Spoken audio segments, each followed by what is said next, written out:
Mini Jake, the tribe has spoken. Fuck you, Kevin. Aw, fuck you too, sweetie.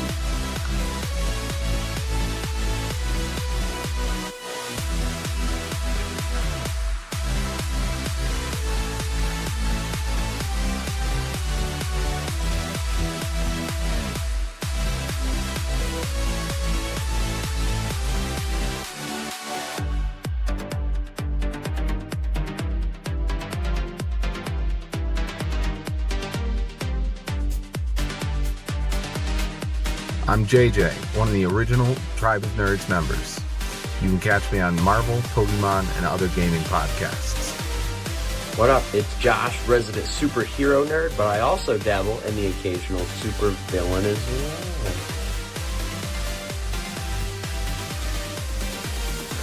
Some may know me as the Chaos Gremlin, but really I'm just Joe King. Pikachu, use Volt Tackle! Good job, Pikachu!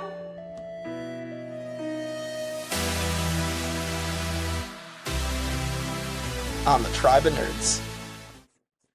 Hey everybody, welcome back to the Tribe of Nerds. JJ and I are back for Daredevil Season 3 to conclude our rewatch before we get to Born Again. So, pretty excited. I was a fan of Season 3. I thought I'm conflicted between whether it was better than Season 1, because I liked both for different reasons, but this, I don't know, was really, really interesting to see the different layers to it for the characters this time around. I liked it a lot better than I did the first time. Just being older and understanding a lot more of the nuance of the plot. Mhm. I don't know that I would say that it was better than Season 1. Yeah. Yeah, I'm still gonna say Season 1 is probably my favorite. Yeah, Season 1's really good too. I don't know, I feel like it was just we'll get to it, but I guess jumping into it, I loved the Bullseye stuff. I think everything with Dex was really, really interesting. Then you had all the stuff with Kingpin going on. I feel like they weaved him into the plot pretty well, and then Agent Nadeem was also interesting, how he factored in and how his life was affected, and ultimately, he gets killed. So, I mean, really, really interesting stuff. I do appreciate seeing more of the tactics that Fisk uses to control people, rather than just having it be he controls the police and the judges and everything. Yeah, cool, but also seeing all this backhanded stuff that he does, what he does with Dex is just insane. Yeah, the way he manipulates him, he finds out everything about Dex's past and his trauma, and then is okay, now I can use that against him to get Dex to do whatever I want. And then eventually it just leads to Dex even doing things that Fisk doesn't know about for him. He kills the lady for the rabbit in a snowstorm painting. And it's just wow, this is crazy. Yeah, and but killing the one woman, Dex's woman that he was stalking. Yeah, the one he was stalking, yeah. Yeah, that just obviously Fisk kills people, and he's done that so many times, but that just felt weirdly worse than the things that he's done before. Right. It's pretty bad because, I mean, she was completely uninvolved in this whole thing. She was just getting stalked by Dex because she used to work with him, and now she gets killed because unfortunately Dex talks to her is basically what happens. It sucks. And even the gruesome part about it too is then when Dex goes up and finds out Fisk did this, killed Julie, and then he comes up with her frozen body in the car. That was extremely gruesome. I was geez, the show went there. But it is vindicating though when he teams up with Matt later to fight Kingpin. Yeah. I at least he did that. Though I suspect that Dex is gonna be just as crazy, if not crazier, in Daredevil Born Again, because like I don't know. I mean, he just had surgery on his spine. Clearly, he's about to actually be Bullseye now. So Yep, and I'm sure he'll come back. I can't imagine that they'll just shelve him. right. So I liked everything about that character, even the way they did that flashback to show what he's gone through, and like Fisk is like in the corner, and then you have like it's black and white, and you can kind of see everything that he's dealt with in his life, like hitting the baseball and killing his baseball coach, and then like everything with the therapist, like yeah, really really good stuff. Yeah, he definitely gives like, I know it's silly because they have the same name, but he gives Dexter vibes. Oh yeah, like the serial killer. Yeah, Like there's so many parallels between that and like the psychology. I wonder, Dex was a serial killer within the confines of the law, technically, prior to Fisk manipulating him. But I wonder if he would have gone off the rails anyway at some point without Fisk. I feel like he maybe was going to start heading that way, but I think it would have been a much slower process. Fisk just sped up everything that was going on. I mean, to the point where Dex is also even willing to like get rid of the therapy sessions, which have been actually helping him. Right. So, Yeah, yeah, that's like the one thing that tethers him to himself, like this other version of himself. right. Yeah, that's all crazy. I feel like we should move on to Matt and his arc. Obviously, after Defenders, we knew he was going to survive, and or at least now knowing that there was a season 3 in Born Again. But like, and at the end we saw he was living, but in the church. But Father Lantom does come and help him, and so he is in the church, and it spends like what, the first episode and a half, like basically Matt trying to get back in shape to like live, I guess, and live kind of a quieter life too. Yeah, it didn't feel like that was a very impactful piece of the arc. Like there was a lot of development that happened with him and his like relationship with God there. Yeah. And of course him and his mother. Yeah. But for them to impose this weakness, like these injuries that make it so that he can't fight at his full, and then just have him go back to being Daredevil like normal 2 episodes later, like I know he had to heal from that throughout the season, but it could have been longer to actually feel like it had any relevance to this story. Nothing major happened as a result of him not being able to be Daredevil for a while. So who cares? Yeah, it was a little bit of a weird like first episode of the season, and then kind of goes right back into the Daredevil of it all, and like you do get like the conflict of like Karen and Foggy see he's alive, but they still don't really trust him, and then like obviously that leads into Bullseye posing as Daredevil and like framing him for everything going on. So I know this is kind of tangential, but on the topic of Karen and Foggy's relationship with him, the conversation that they have in the car about what kind of friends they're going to be, I found really interesting. yeah. And I do see Foggy's point. I get it. But I also, I agree a lot more with Karen. Like, there is a point beyond which it is no longer your responsibility to take care of this person. Matt has pushed them away and pushed them away and pushed them away, and like they can try all they want, but he's making his choice. You don't have to let him do these things. Right. Agreed. I mean, it is just like the fact, like when Matt shows up to the bar to Josie's and basically like threatens Foggy to not do anything and then leaves, like instead of like actually having a conversation with his friend. Like it was so odd to me. Like I get it was definitely part of the character arc, but it just was very, very odd, this like version of Matt. And yeah, like you said, this conversation between Karen and Foggy of like, should they just completely push him away, or keep trying to help him and risk, their own lives to do so. So I really don't want to see him repeat this character arc in Born Again, yeah, because he's already basically gone through this multiple times in this series. And like that's fine, but like at the end of this season, we really hit a closing point on this where it was like, okay, Matt and Foggy and Karen are going to work together again. Let's just stick with that. Let him accept that he has friends and needs help from people and let people in.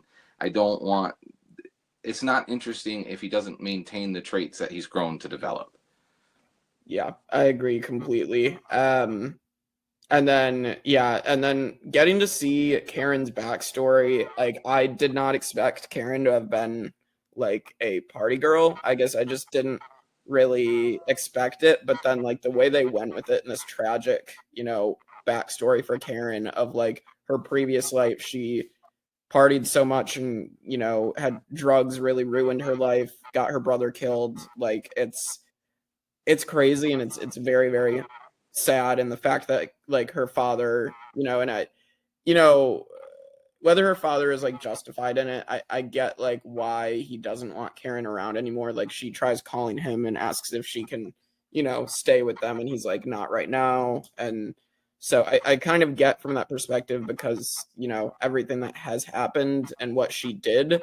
But also as a parent, it's like, also you still have a kid, like they've tried to kind of deal with it their own way and become a better person afterwards. But like, I don't know, it's a conflicting situation. I appreciate that they went that way with Karen though. So instead of just like not doing anything, like they did something different instead of just trying to repeat stuff with Karen. So Dude, her dad was such an asshole on the phone. Like I don't blame him for not letting her stay with them. That makes sense. But then to just be like, well, that's what you do when she's clearly calling needing emotional support. Yeah, that's true. And like that's the thing is like what would you do in that situation? It's like I think I would still try to take care of my kid, but as we said, like it's tough with the situation and what she ended up doing. Like it's fine for him to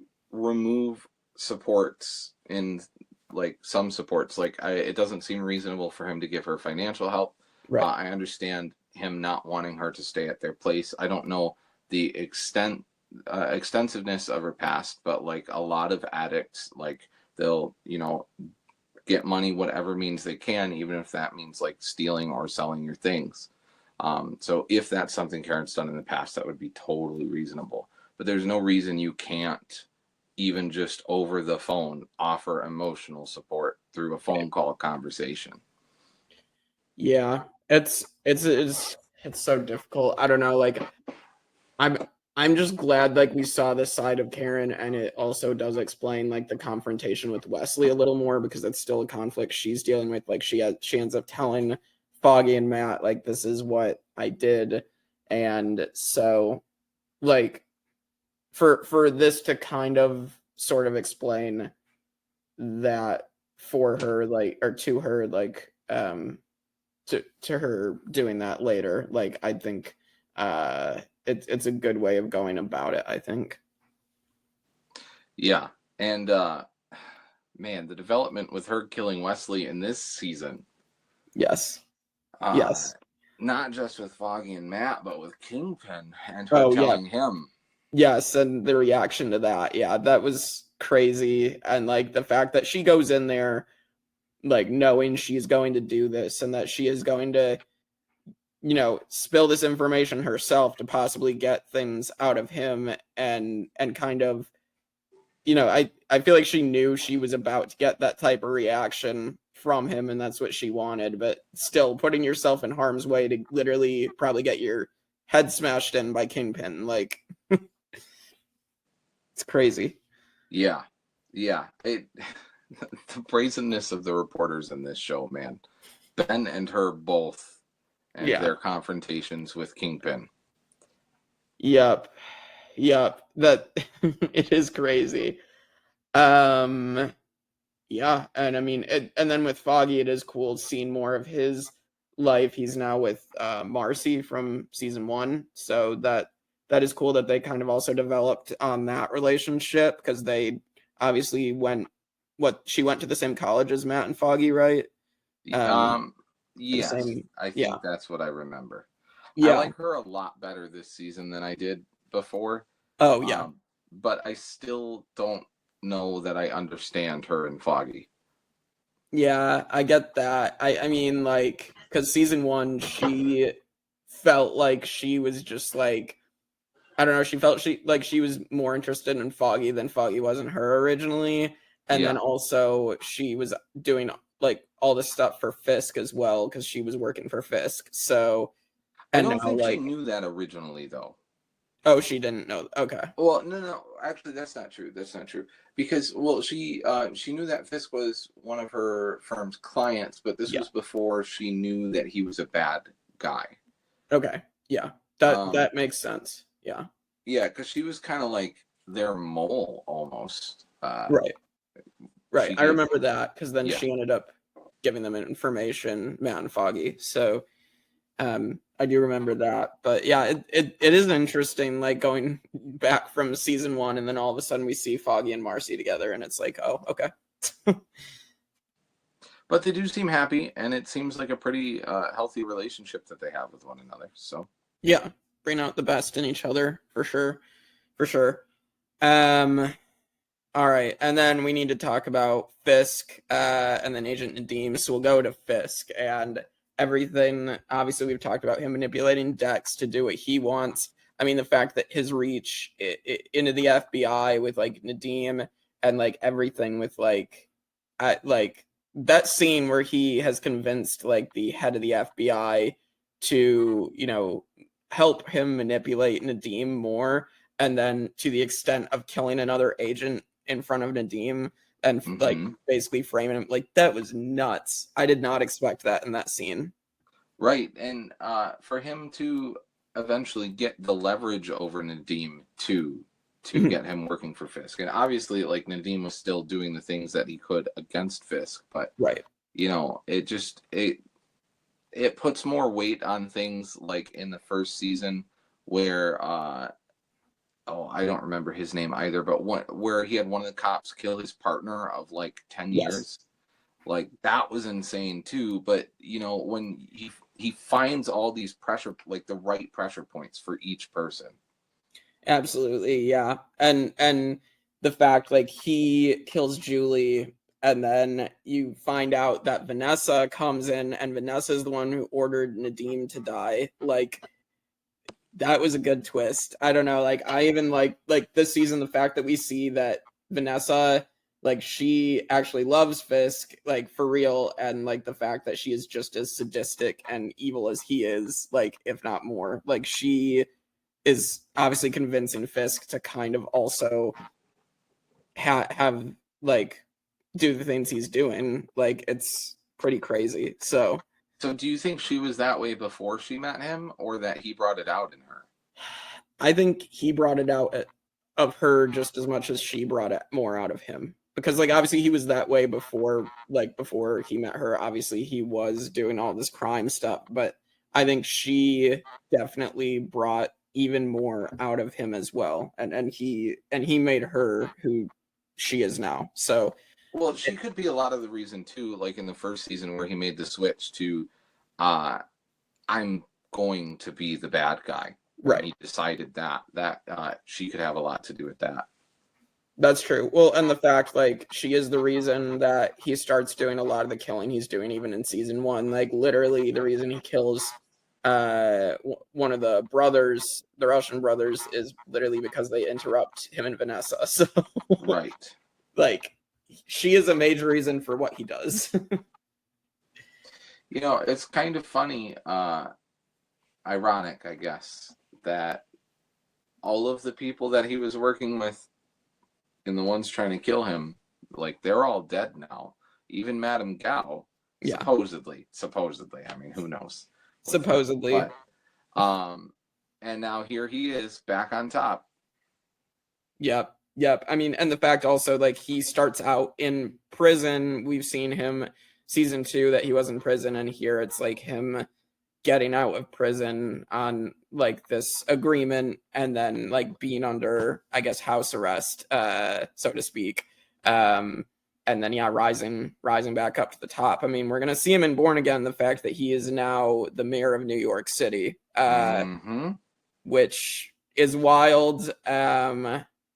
Like, I see now why it wasn't sooner, but like, and also the fact that this is his arc because his dad also ran for mayor of New York, and just like, there's so much irony, and yeah, it's crazy. Maybe we save it for in just a moment, but now that's got me wanting to make predictions for Born Again. Yeah, let's save that for the end. But and then I guess the last character, I mean, let's talk more about Agent Nadeem, because I thought his arc was really, really interesting. I mean, this guy that is an FBI agent and wants to be a good guy, wants to do good, but he keeps getting into these situations, getting put into these situations where he is having to not be the good guy. He's kind of having to do what Fisk wants him to do, and then he's choosing, he's kind of afraid because he wants to do what's best for his family and everything, and Fisk has used that to manipulate him brilliantly. And just, yeah, the way he's willing to like do everything for that, just to like let things happen, so to speak, and then finally he figures out, okay, I actually have to be back to being a good guy, and obviously it unfortunately gets him killed. So yeah, man, it seems like no matter what he does, he just cannot get out of the position that he's in. Right. Like, from financial trouble Right. to working with Fisk, which initially was good, but then the way that turned on him, and even before that, even while he was working with Fisk, like the strain that it put on his family life. Right. Oh, man. Just everything was against Nadeem. And he's a genuinely just good guy trying to do the best that he can. Right. Yeah. I felt so bad, like, again, when he literally is forced to do everything with Fisk again because his superior, like his boss, literally kills another agent in front of him and is like, hey, if you don't do this, then you're getting framed for the murder here. So yeah, just, and it is sad, like him and Dex were actually like working together and everything, and then for Dex to be the reason he dies, like, I mean, his own actions also, but like Dex is the one that kills him. So right. But yeah, and he was one of the few people that, like,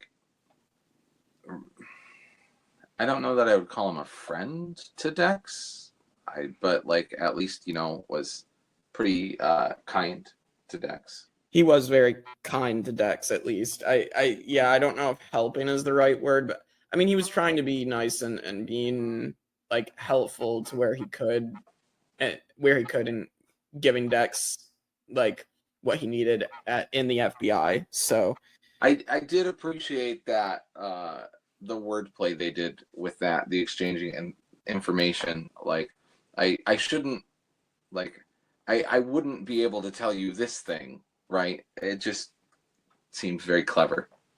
Yeah, I agree. And yeah, just wild stuff that they did this season. Oh, I was gonna bring up, I was trying to remember the whole situation where they're getting Nadeem to come out with the information he has on Fisk and everything with his case, like, and testify in court. Like, that was such well handled, like, courtroom drama writing. Like, I thought that was really well done. So Yeah, that is one thing that this show consistently does very, very well is handle the courtroom. yeah, And it's a really good change of pace from the other aspects of Matt Murdock's life. yes, yeah, yeah. I enjoyed seeing more of that because I do feel like because everything that they did in season 2 with Elektra on the hand in the second half of the season, they obviously had to take Matt out of like the courtroom for half the season and for that part of his arc. And I like that we headed back to the courtroom for more stuff with Matt doing his his work. So Yeah, and that was a lot of the best content in season 2.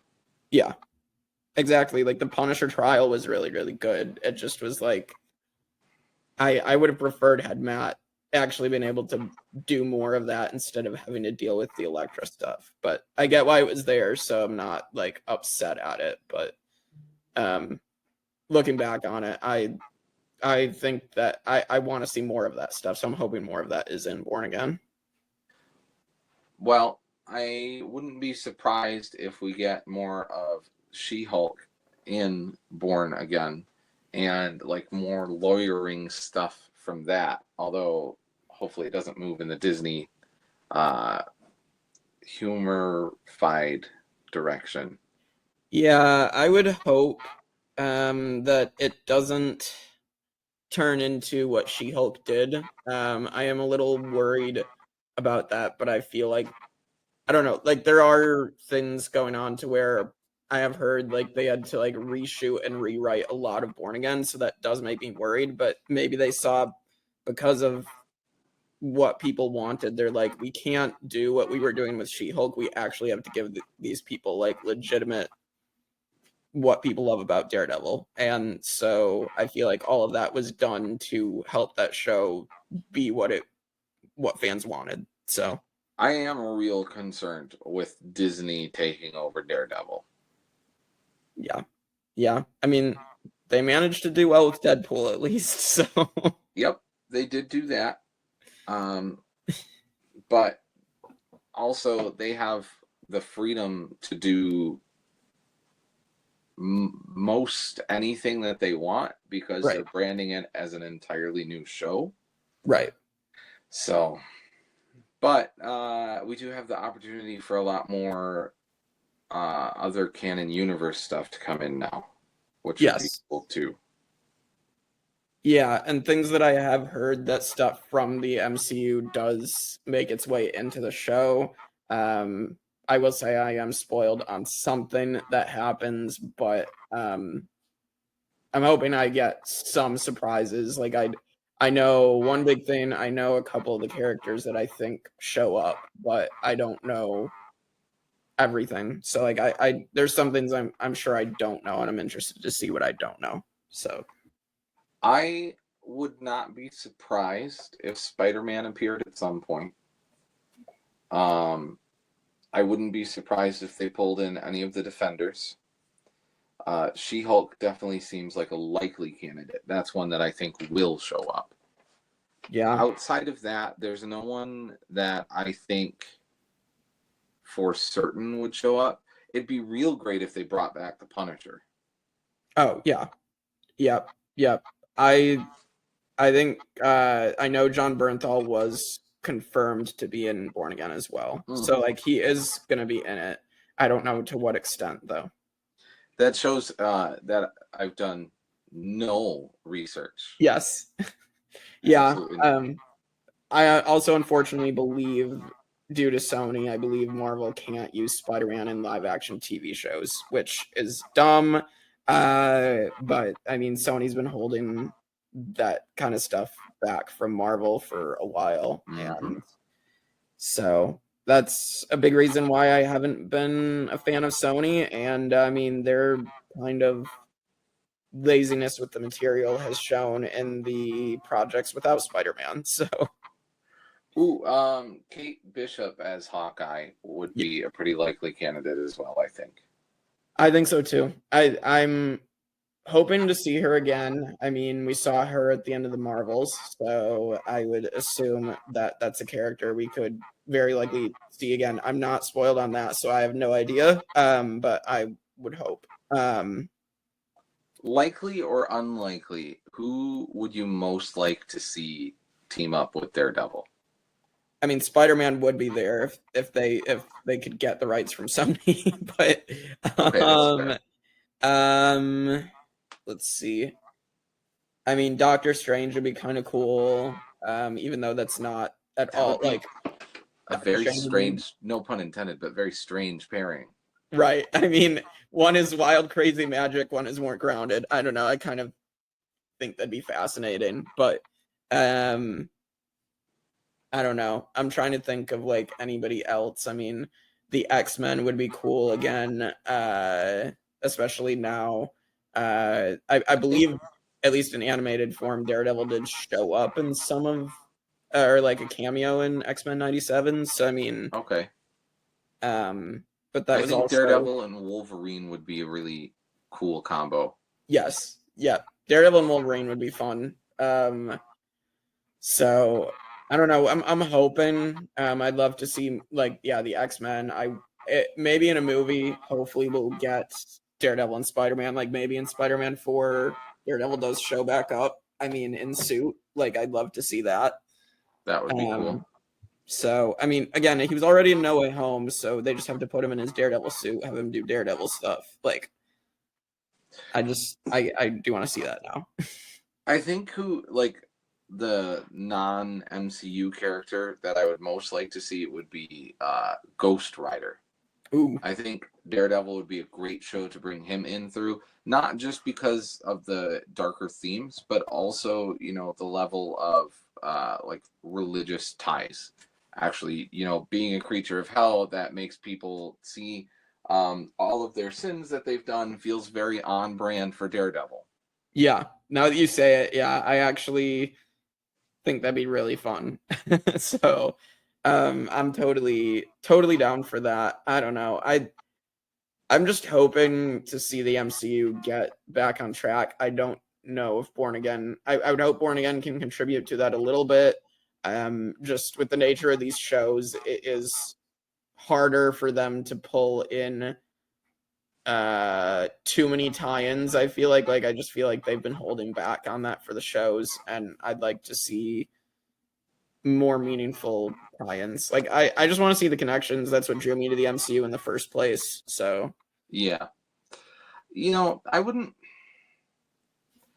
At this point, I know we're getting way off of Daredevil at this now, but like I wouldn't mind if the entire MCU took a shift toward like some of the animated series where it's like anybody can show up at any time and that's totally fine. And you don't have to watch everything to stay involved. You can pick and choose. right. And it's like you could be watching something with the Avengers and all of a sudden, Namor shows up or Squirrel Girl or some random person that we've never heard of, but they know about in universe. And it's just like, oh, cool. We don't need to know everything about this character. They're just here for now. That's great. Yeah. Yeah. I think that'd be cool if it's a way to make it like the comics without like having to have people, do their homework, I guess. Because I do understand at this point what we're 50 projects deep in the MCU. Like, Yeah.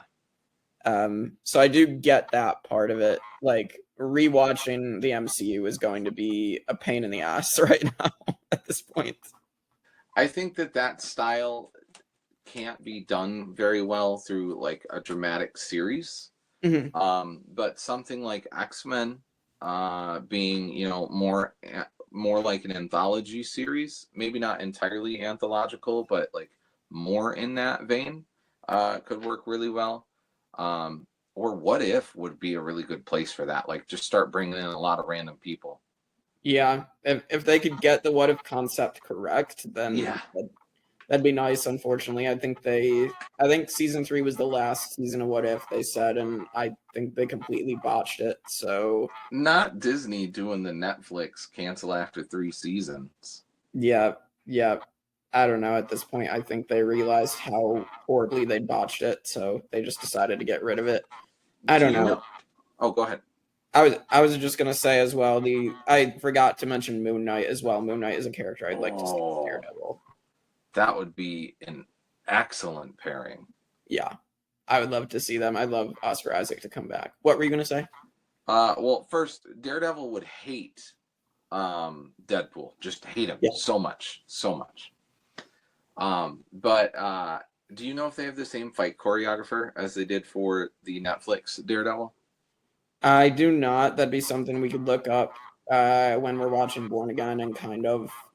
I feel like when we do our Born Again review, we can definitely come with that information, because I actually would be curious to know that as well.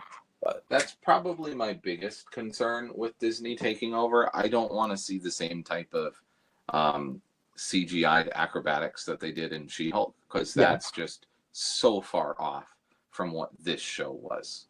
Yeah, I agree. I feel like they're going to do a little bit of that because they know that they can at least attempt to do it now, but I also am fine without them doing it because, this show worked for 3 seasons without going into crazy acrobatics. So, and even in Defenders, he didn't do anything super crazy acrobatically. So,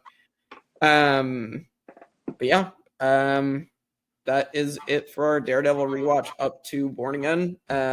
I guess in terms of like predictions, we should definitely hit that now. So JJ, what do you think is going to happen in Born Again? I hope this isn't the case, but I think it will be the case, where Kingpin ends up in prison again and then gets back out and then is fine in the end and has no legal coming afters. Yeah, I can see it happening. I mean, one thing I did like also was like the moment of it felt like finality for 3 seasons of like the Daredevil and Kingpin, like I beat you, like that confrontation was so good.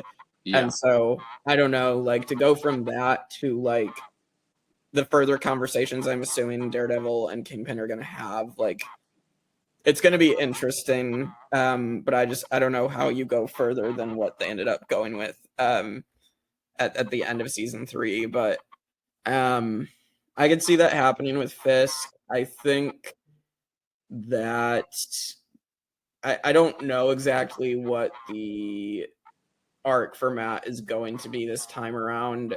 I assume maybe he's going to think again that he needs to.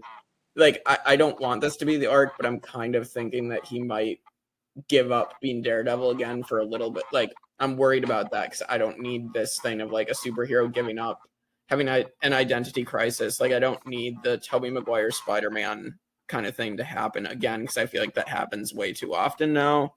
Yeah, especially if they're going to do it over and over again. There's just no point. Like, have him put it away, and then maybe, decades later, he comes out of retirement or whatever because they like really, really need him. That's fine. That makes sense. But like if he's going to put it away, have him actually put it away. Right. Yeah. So I don't know what's going to happen from there on out. I do know also they did introduce White Tiger into Born Again. So that is another comics character they did put in. I do know that. But I believe also the actor had also had cancer and passed away recently, just like Chadwick Boseman. So got it. But that's the other thing I know. So which I'm assuming that White Tiger isn't going to make it to the end of the show based on that, or they'll have some explanation for why he's not there, or Mantle gets passed. I don't know. To your point about Kingpin and like not being able to, go over what they did with the sense of finality, I would kind of like a dynamic where like they just kind of accept the fact that Kingpin's mayor. There's really nothing they can do about it at this point. But Matt will still fight against that, but like on a smaller scale, that Kingpin also has this understanding, like he has been beaten by Daredevil, so let's just, do our own thing. Right. Especially if Kingpin is focusing on New York as a whole and not so much Hell's Kitchen. Matt might be a little more okay backing off. I had another. Oh, Bullseye. If he comes back, I think that he'll go through this like anti-hero arc maybe, where he's like not quite sure if he wants to be against Kingpin or not. I don't think he'll ever be truly good guy. I don't think there's any world in which we get that. But I wouldn't be surprised to see him have his own crisis of like, how is he going to operate going forward? Yeah, I think there's going to be way more conflict with Bullseye, with himself, and yeah, I think it's going to be really, really interesting to see his reaction to Fisk being mayor. So, all right, anything else? Are we ready to end season 3 of Daredevil? No, season 3 was our longest. Yes, yeah, we spent a lot of time on this one, which makes sense. So we will try to binge through Born Again and maybe some of it together, but we'll kind of play it by ear, and then we'll have the Born Again review out in a little bit. So we'll try to figure that out. But with that, we'll see you all next time on the Tribe of Nerds.